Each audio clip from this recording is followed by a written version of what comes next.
আসসালামু আলাইকুম। সংবাদে আপনাদের সবাইকে স্বাগতম জানাচ্ছি আমি নুসরাত। শুরুতেই সংবাদ শিরোনাম। চট্টগ্রামে কথা কাটাকাটির জেরে তিনজনকে কুপিয়ে জখম।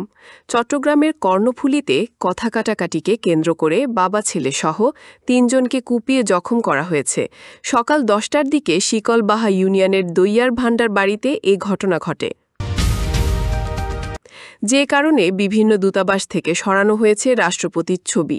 বিদেশে বাংলাদেশের সব কূটনৈতিক মিশন, কনসুলেট, কূটনীতিকদের অফিস ও বাসভবন থেকে রাষ্ট্রপতি মোহাম্মদ শাহাবুদ্দিনের ছবি সরানোর নির্দেশনা দিয়েছে পররাষ্ট্র মন্ত্রণালয়। ইতোমধ্যে ৮০টির মধ্যে ৭০টি মিশন থেকে রাষ্ট্রপতির ছবি সরানো হয়েছে। তবে কেন বা কী কারণে রাষ্ট্রপতির ছবি সরানোর এই নির্দেশনা, তা নিয়ে স্পষ্ট করে কেউ কিছু বলতে পারেনি।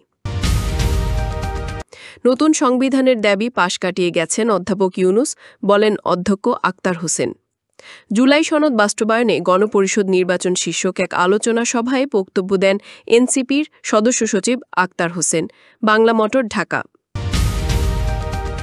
গণহত্যার বিচার ও সংস্কার ছাড়া সুষ্ঠু নির্বাচন সম্ভব নয়। গণহত্যার বিচার ও সংস্কার না হলে দেশে সুষ্ঠু নির্বাচন সম্ভব নয় বলে মন্তব্য করেছেন ঢাকা মহানগর দক্ষিণ জামায়াতের নায়েবে আমির এবং ঢাকা ৮ আসনের সংসদ সদস্য পদপ্রার্থী অ্যাডভোকেট ড. মোহাম্মদ হেলাল উদ্দিন। শৃঙ্খলা ভঙ্গের কারণে ৩,০০০ নেতাকর্মী শাস্তি পেয়েছে গেল ১ বছরে। দলীয় শৃঙ্খলা ভঙ্গের অপরাধে বিভিন্ন পর্যায়ে ৩,০০০-এর বেশি নেতাকর্মীকে শাস্তি দেওয়া হয়েছে বলে জানিয়েছেন বিএনপি চেয়ারপারসনের উপদেষ্টা অ্যাডভোকেট সৈয়দ মোয়াজ্জেম হোসেন আলাল। শনিবার বিকালে রাজধানীর রাজুক অডিটোরিয়ামে দৈনিক সময়ের অপরাধ চক্রের ২৮তম প্রতিষ্ঠা বার্ষিকীর অনুষ্ঠানে প্রধান অতিথির বক্তৃতায় তিনি এই তথ্য জানান। এতক্ষণ শুনছিলেন সংবাদ শিরোনাম, এখন বিস্তারিত। চট্টগ্রামের কর্ণফুলীতে কথা কাটাকাটিকে কেন্দ্র করে বাবা ছেলে সহ তিনজনকে কুপিয়ে জখম করা হয়েছে। রোববার ১৭ আগস্ট সকাল 10টার দিকে শিকলবাহা ইউনিয়নের দইয়ার ভান্ডার বাড়িতে এই ঘটনা ঘটে।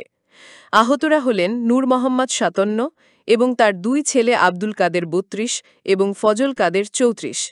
তারা চট্টগ্রাম মেডিকেল কলেজ হাসপাতালে চিকিৎসাধীন। এর মধ্যে নূর মোহাম্মদ ও তার এক ছেলে আইসিইউতে, আরেক ছেলে সাধারণ কক্ষে চিকিৎসাধীন। পুলিশ এবং স্থানীয়রা জানান, দীর্ঘদিন ধরে দুই পরিবারে জমি সংক্রান্ত বিরোধে উত্তেজনা চলছিল। আজ বাড়ির পাশে মাছ ধরার বড়শি নিয়ে নূর মোহাম্মদ ও প্রতিবেশী পুলিশ সদস্য নবীর ছেলে দিদারের মধ্যে কথা কাটাকাটি হয়। এ সময় দিদার, তার ভাতিজা ও ভাইয়েরা দেশীয় অস্ত্র নিয়ে হামলা চালান। এতে নূর মোহাম্মদ ও তার দুই ছেলে আহত হন। কর্ণফুলী থানার ভারপ্রাপ্ত কর্মকর্তা ওসি মোহাম্মদ শরীফ বলেন, তদন্ত করে এই ঘটনায় একই পরিবারের দুই নারীকে হেফাজতে নেওয়া হয়েছে। ঘটনাস্থল থেকে দেশীয় অস্ত্র উদ্ধার হয়েছে। ঘটনায় জড়িতদের বিরুদ্ধে আইনানুগ ব্যবস্থা প্রক্রিয়াধীন। বিদেশে বাংলাদেশের সব কূটনৈতিক মিশন, কনস্যুলেট, কূটনৈতিকদের অফিস ও বাসভবন থেকে রাষ্ট্রপতি মোহাম্মদ শাহাবুদ্দিনের ছবি সরানোর নির্দেশনা দিয়েছে পররাষ্ট্র মন্ত্রণালয়। ইতোমধ্যে ৮০টির মধ্যে ৭০টি মিশন থেকে রাষ্ট্রপতির ছবি সরানো হয়েছে। তবে কেন বা কী কারণে রাষ্ট্রপতির ছবি সরানোর এই নির্দেশনা, তা নিয়ে স্পষ্ট করে কেউ কিছু বলতে পারেনি। জানা যায়, গত ১১ই অগাস্ট রাষ্ট্রীয় সফরে সুইজারল্যান্ডের জেনেভায় যান পরিবেশ উপদেষ্টা সৈয়দা রিজওয়ানা হাসান। পররাষ্ট্র মন্ত্রণালয়ের একটি সূত্রের দাবি, পরিবেশ উপদেষ্টা জেনেভায় বাংলাদেশি দূতাবাসে গিয়ে সেখানে রাষ্ট্রপতি মোহাম্মদ শাহাবুদ্দিনের ছবি টানানো দেখতে পান। পরবর্তীতে তিনি বিষয়টি নিয়ে উষ্মাও প্রকাশ করেন। সেখানেই তিনি জানান যে তিনি বিষয়টি পররাষ্ট্র মন্ত্রণালয়কে জানাবেন। সুইজারল্যান্ড সফর শেষে শনিবার দেশে ফিরেছেন পরিবেশ উপদেষ্টা।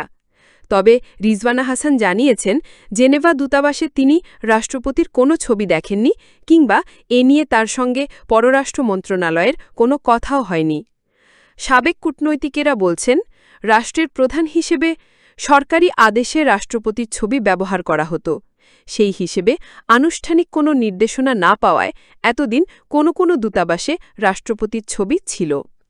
সাবেক রাষ্ট্রদূত এম হুমায়ুন কবির বলেন, কার ছবি কোথায় টানাতে হবে সেই নির্দেশ ক্যাবিনেট থেকে এটি ইস্যু করা হয়। সেরকম নির্দেশনার ভিত্তিতেই হয়তো ছবি সরানো হয়েছে।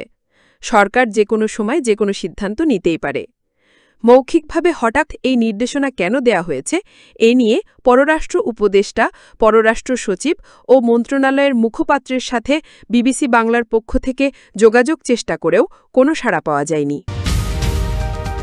জুলাই সনদ বাস্তবায়নে গণপরিষদ নির্বাচন শীর্ষক এক আলোচনা সভায় বক্তব্য দেন এনসিপির সদস্য সচিব আখতার হোসেন। বাংলা মোটর, ঢাকা।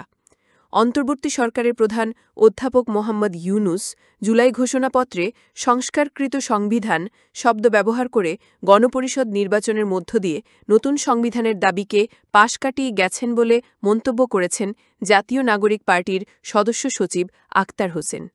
আজ শনিবার বিকেলে রাজধানীর বাংলা মোটরে এনসিপির অস্থায়ী কেন্দ্রীয় কার্যালয়ে জুলাই সনদ বাস্তবায়নে গণপরিষদ নির্বাচন শীর্ষক এক আলোচনা সভায় আখতার হোসেন এ মন্তব্য করেন। আখতার হোসেন বলেন, আমরা জুলাই ঘোষণাপত্র পেয়েছি, একটা অপূর্ণাঙ্গ ডকুমেন্ট। সেই জুলাই ঘোষণাপত্রের প্রস্তাবে বলা হল, আগামী নির্বাচনের পর সংস্কারকৃত সংবিধানের তফসিলে এই ঘোষণাপত্র যুক্ত করা হবে।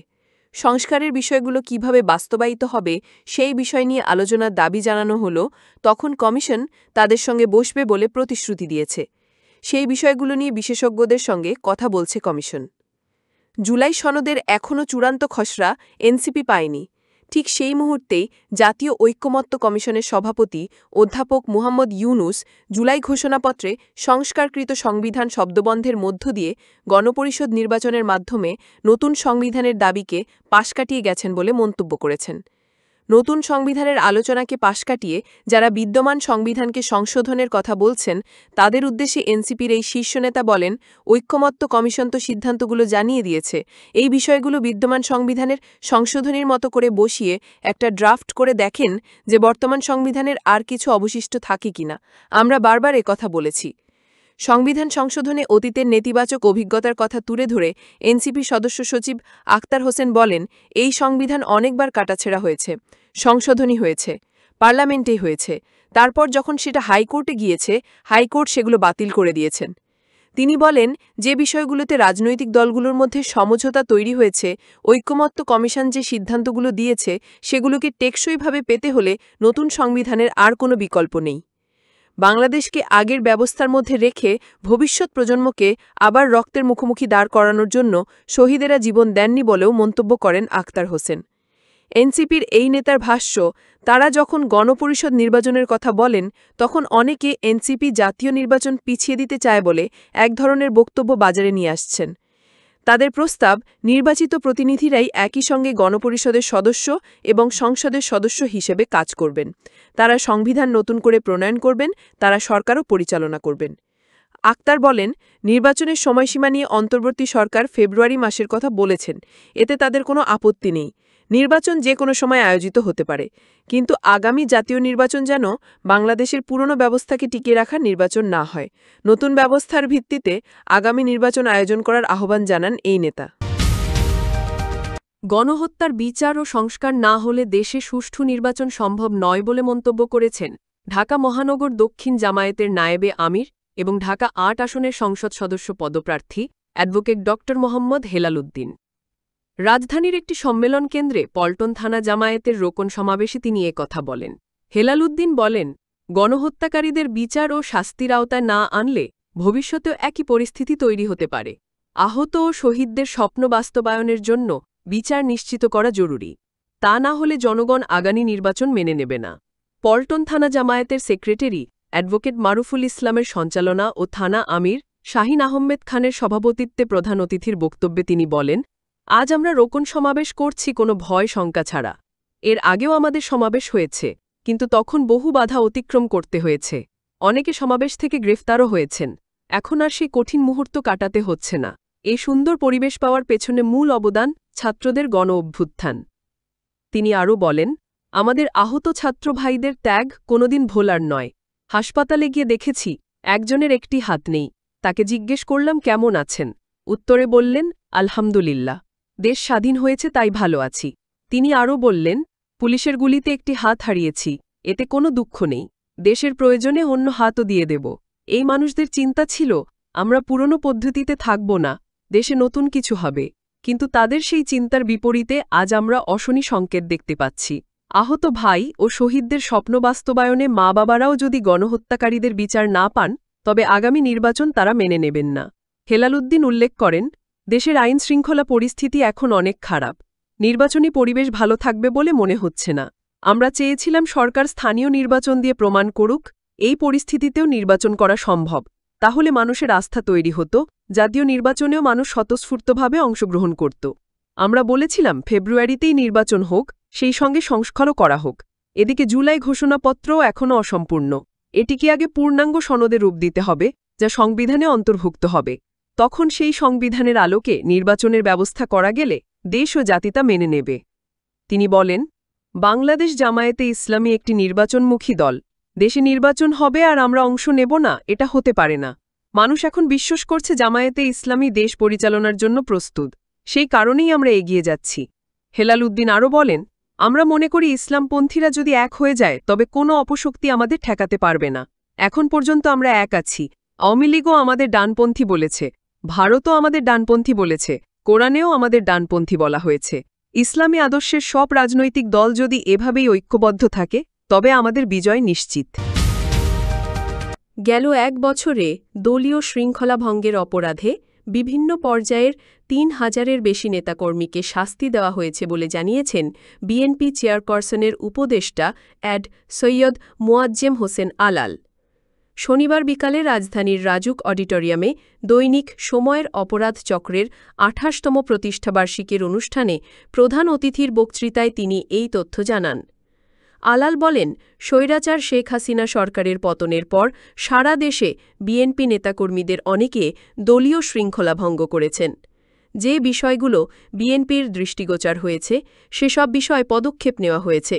শাস্তি পাওয়াদের তালিকায় কেন্দ্রীয় নেতা থেকে মাঠ পর্যায়ের নেতাকর্মীরাও রয়েছেন। কিন্তু দেশজুড়ে চাঁদাবাজিসহ বিভিন্ন রাজনৈতিক বিশৃঙ্খলার দায় একটি পক্ষ বিএনপির ওপর চাপাচ্ছে, যেটা সত্য নয়। তিনি বলেন, বিগত আওয়ামী লীগ সরকারের সময় অনেক বিএনপি নেতাকর্মীর বাসাবাড়ি ও ব্যবসা প্রতিষ্ঠান দখল করে নেওয়া হয়েছিল। সেসব পুনরুদ্ধারের চেষ্টা করলেও কিছু কিছু গণমাধ্যম ভুলভাবে সংবাদ প্রকাশ করছে। এসব থেকে সাংবাদিকদের বেরিয়ে এসে বস্তুনিষ্ঠা সংবাদ প্রকাশ করতে হবে। বিশেষ অতিথির বক্তৃতায় হোসেন গ্রুপের চেয়ারম্যান এবং বাংলাদেশ আর্ম রেসলিং অ্যাসোসিয়েশনের সভাপতি জাকির হোসেন বলেন, যা ঘটনা সেটাই সংবাদ। অনেক ক্ষেত্রে সাংবাদিকরা বাড়িয়েও লেখেন, কখনো অসত্য সংবাদও প্রকাশ হতে দেখা যায়।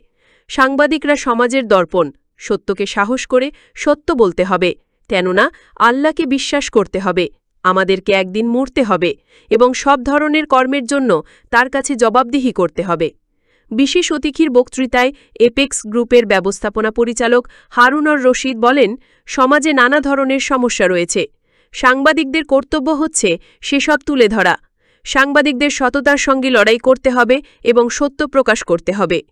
দৈনিক সময়ের অপরাধ চক্রের সম্পাদক ও প্রকাশক আমেনা খাতুন ইভার সভাপতিত্বে অনুষ্ঠানে প্রধান বক্তা ছিলেন বিশ্ব নাগরিক প্রীতি শারমান। এছাড়া আলোচনায় অংশ নেন এবি গ্রুপের চেয়ারম্যান সমীর উদ্দিন সম্রাট সহ বিভিন্ন রাজনৈতিক, সামাজিক ও সাংস্কৃতিক ব্যক্তিত্ব।